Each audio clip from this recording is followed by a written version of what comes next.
National payment corporation of India ഇപ്പോൾ പുതിയ FASTag നിയമങ്ങൾ പുറത്തുവിട്ടിരിക്കുകയാണ്.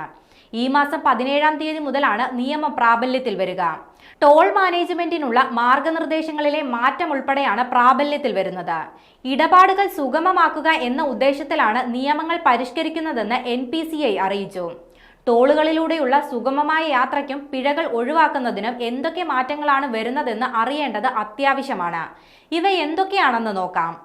വാഹനങ്ങളിലെ ഫാസ്ടാഗ് ബ്ലാക്ക് ലിസ്റ്റ് ചെയ്യപ്പെട്ടിട്ടുണ്ടെങ്കിൽ ഇടപാട് നടത്താൻ സാധിക്കില്ല.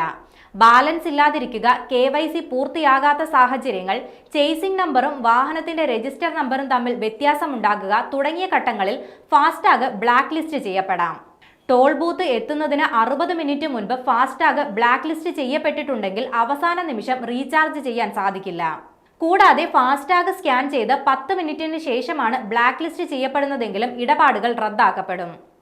ടോൾ പ്ലാസ കടന്ന് 10 മിനിറ്റിന് ശേഷം റീചാർജ് ചെയ്താൽ ഈടാക്കിയ പിഴ ഒഴിവാക്കാവുന്നതാണ്.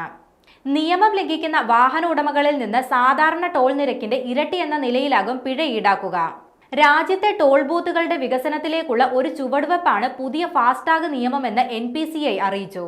ഡിജിറ്റൽ ടോൾ പിരിവ് സംവിധാനത്തിലൂടെ പണമിടപാട് സുഗമമാക്കുകയാണ് ലക്ഷ്യം. ടോൾ ബൂത്തുകളിലെ തിരക്ക് തടയാൻ ഇത് സഹായിക്കും.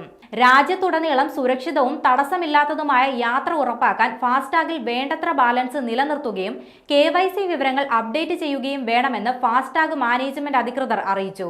അതേസമയം ഓരോ തവണയും ഫാസ്ടാഗിലെ ബാലൻസ് നോക്കി റീചാർജ് ചെയ്യുന്നതിനു പകരം ലൈഫ് ടൈം ഹൈവേ പാസ് ആരംഭിക്കാനും സർക്കാർ പദ്ധതിയിടുന്നുണ്ട്.